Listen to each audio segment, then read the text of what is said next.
नमस्कार दोस्तों, स्वागत है आपका चंपारण ऑनलाइन क्लासेस में। मैं विकास सर आज आप लोग पढ़ाने वाला हूं कक्षा 12वीं इतिहास का पहला अध्याय। और इस पहला अध्याय का यह पार्ट 2 होगा, क्योंकि पार्ट 1 मैंने पहले ही अपलोड कर दिया है। और उस पार्ट 1 के अंतर्गत मैं यह बताया था कि मैं आप लोगों को इस चैप्टर के अंतर्गत क्या क्या पढ़ाने वाला हूँ। तो आइए पार्ट 2 को शुरू करते हैं और देखते हैं कि पार्ट 2 का पहला टॉपिक क्या है। तो बता दूँ कि पार्ट 2 का जो मेरा सबसे पहला टॉपिक था वो था पुरातत्व।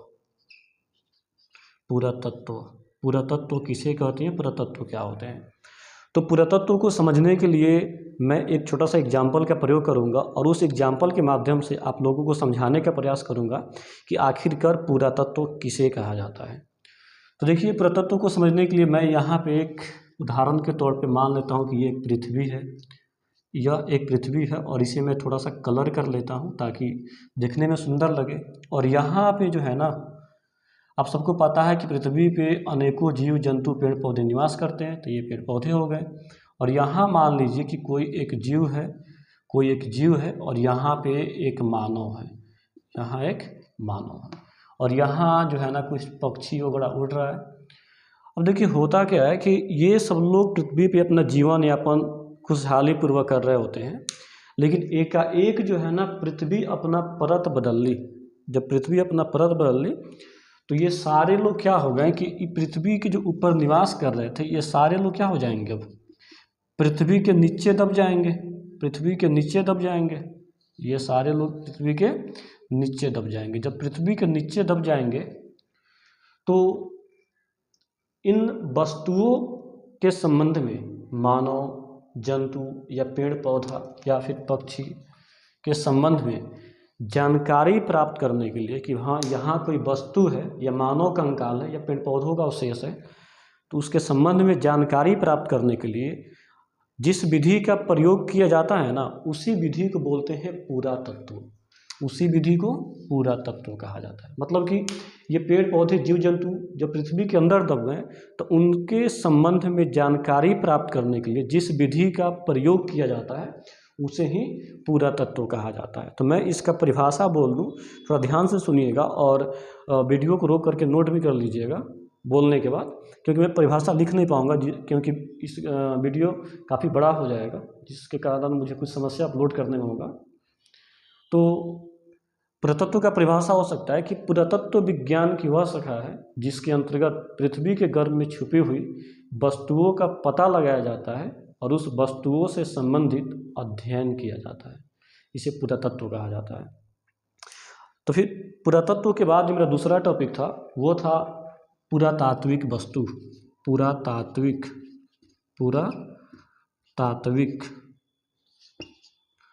वस्तु पुरातात्विक वस्तु। समझिए पुरातात्विक वस्तु क्या होता है। जैसे ये लोग निवास कर रहे थे पृथ्वी पे, और जब पृथ्वी परत बदली अपनी तो ये सारे लोग क्या हो गए, पेड़ पौधा जीव जंतु पृथ्वी के अंदर दब गए ना। तो जो वस्तु इस पृथ्वी के अंदर दबा हुआ है ना, जिसे पुरातत्व के अंतर्गत पता लगाया जाता है, तो उसी वस्तु को हम लोग पुरातात्विक वस्तु कहते हैं। मतलब जो वस्तु जो पहले पृथ्वी पे निवास कर रहा था, जैसे जीव जंतु पेड़ पौधा, और वो पृथ्वी के अंदर दब गए तो उनके बारे में उन्हीं वस्तुओं को पुरातात्विक वस्तु कहा जाता है। मैं इसका परिभाषा बोल दूं कि प्राचीन मानव द्वारा उपयोग की जाने वाली वे वस्तुएं जिसे पृथ्वी के गर्भ या समुद्र की तल्ली से प्राप्त किया जाता है उसे पुरातात्विक वस्तु कहते हैं। मैं फिर से परिभाषा बोल दूं कि प्राचीन मानव द्वारा उपयोग की जाने वाली वे सारी वस्तुएं जिसे पृथ्वी के गर्भ या समुद्र की तल्ली से प्राप्त किया जाता है उसे पुरातात्विक वस्तु कहते हैं। अब दूसरे टॉपिक के बाद जो मेरा तीसरा टॉपिक था वो था पुरातत्विद।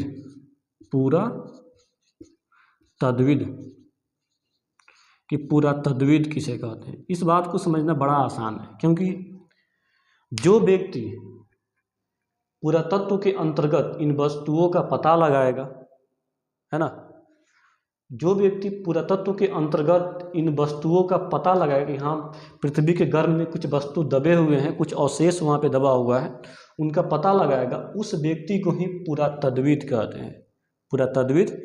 हैं। तो हम कह सकते हैं इनके परिभाषा के अंतर्गत कि वह व्यक्ति जो पुरातात्विक वस्तुओं का पता लगाते हैं उन्हें पुरातत्वविद कहा जाता है। बड़ा सिंपल परिभाषा है। उसके बाद जो मेरा तीसरा के बाद चौथा जो टॉपिक था वो था अपना ये उत्खनन। उत्खनन बहुत ही इंपॉर्टेंट परिभाषा है ये पूछा भी गया है विगत वर्षों में। और समझिए कि उत्खनन क्या होता है, उत्खनन किसे कहते हैं हम लोग।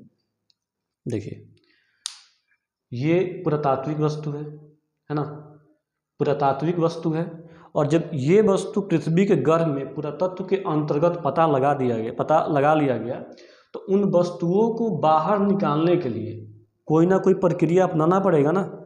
तो जिस प्रक्रिया के माध्यम से इन वस्तुओं को पृथ्वी के गर्भ से बाहर निकाला जाता है उसी प्रक्रिया को उत्खनन कहा जाता है, उसी प्रक्रिया को उत्खनन कहा जाता है। तो इसका परिभाषा हम बोल सकते हैं कि उत्खनन वह विधि है जिसके अंतर्गत पृथ्वी के गर्भ में छुपी हुई मूल्यवान वस्तुओं को बाहर निकाला जाता है। मैं फिर से परिभाषा बोल दूं कि उत्खनन वह प्रक्रिया है जिसके अंतर्गत पृथ्वी के गर्भ में छुपी हुई मूल्यवान वस्तुओं को बाहर निकाला जाता है। उसके बाद ये चौथे टॉपिक के बाद मेरा जो पांचवा टॉपिक था वो काफ़ी इम्पोर्टेंट है और मैं उस टॉपिक को समझाने का प्रयास कर रहा हूँ। और ये जो पांचवा टॉपिक है काफ़ी इम्पोर्टेंट है, ज़रा सोचिए।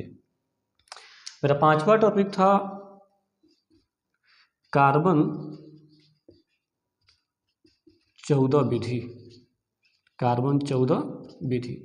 तो इस कार्बन 14 विधि को मैं पहले समझाता हूँ, उसके बाद परिभाषा बोल दूंगा कि इस क्या हो सकता है। ज़रा सोचिए कि ये पृथ्वी है, ये मानव पृथ्वी पे निवास कर रहा है, ये कोई जीव जंतु है, ये पेड़ पौधा है, ये पक्षी है। इन सबको जीवित रहने के लिए कहीं ना कहीं वायुमंडल का आवश्यकता होता है, ऑक्सीजन चाहिए ना। तो ये मान लीजिए कि यहाँ तक एक वायुमंडल है ना, और यहाँ मान लीजिए कि सूर्य भगवान है ना, सूर्य भगवान। सूर्य, जब सूर्य का प्रकाश जो है ना इन वायुमंडल में पड़ता है, जब सूर्य का प्रकाश इन वायुमंडल में पड़ता है तो आप सबको पता होगा कि वायुमंडल में जो सबसे अधिक गैस है ना वो है नाइट्रोजन, वो है नाइट्रोजन। तो जब सूर्य के प्रकाश वायुमंडल में उपस्थित इन नाइट्रोजन पे पड़ता है ना तो ये नाइट्रोजन जो है ना दो भागों में बट जाता है, दो भागों में। पहला होता है C12 और दूसरा होता है C14। बताते हैं C12 C14 क्या होता है।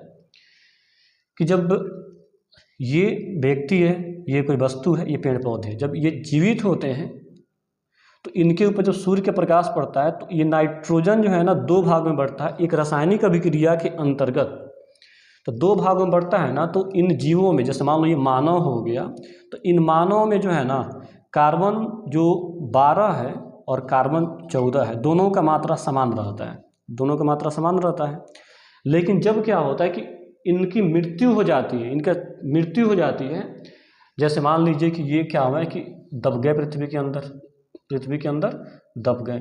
जब पृथ्वी के अंदर दब गए तो दबने के बाद क्या होता है कि C12 की जो मात्रा है ना इनमें निश्चित रहता है, उसमें कमी नहीं होता है। लेकिन जो C14 है ना उसका धीरे धीरे क्षय होने लगता है। तो जो C14 है ना जब क्षय होने लगता है तो इसी C14 के माध्यम से, इसी C14 के माध्यम से हम लोग यह पता लगाते हैं कि पृथ्वी के गर्भ में उपस्थित जो जीवाश्म है वह कितना वर्ष पुराना है, कितना वर्ष पुराना है। और बता दूं कि इस विधि का प्रयोग जो है ना सबसे पहले एक अमेरिका के प्रख्यात रसायन शास्त्री हैं जिनका नाम है B.F. लीवी, B.F.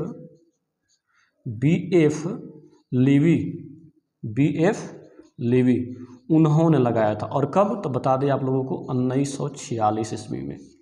इस विधि का खोज या कह सकते इस विधि का पता उन्होंने लगाया था, B.F. लीवी साहब ने, जो अमेरिका के प्रख्यात रसायन शास्त्री हैं। तो आपसे पूछा जाए कि हाँ कार्बन 14 विधि का पता किसने लगाया था, तो बोल दीजिएगा B.F. लीवी ने। कब था? 1946 ईस्वी में। अब मैं इसका परिभाषा बोल देता हूँ कि कार्बन 14 विधि क्या होता है। तो आप ऐसे बोल सकते हैं कि कार्बन 14 विधि किसी भी जीवाश्म का उम्र ज्ञात करने का एक वैज्ञानिक विधि है, किसी भी जीवाश्म का उम्र ज्ञात करने का एक वैज्ञानिक विधि है, किसी भी जीवाश्म का उम्र ज्ञात करने का एक वैज्ञानिक विधि है, वैज्ञानिक विधि है। इस विधि का खोज 1946 ईस्वी में अमेरिका के प्रख्यात रसायन शास्त्री BF लीवी ने किया हुआ था, BF लीवी ने किया। इस विधि के अंतर्गत यह पता लगाया जाता है कि पृथ्वी के गर्भ में उपस्थित जीवाश्म कितना वर्ष पुराना है। जिस जीवाश्म में कार्बन 14 की मात्रा, ये कार्बन जो 14 है, कार्बन 14 की मात्रा जितनी कम होती है वह जीवाश्म उतना ही पुराना होता है, उतना ही पुराना माना जाता है। तो मैं यह बात स्पष्ट कर लूँ कि आप लोगों को अब समझ में आ गया होगा कि कार्बन 14 विधि क्या है। धन्यवाद।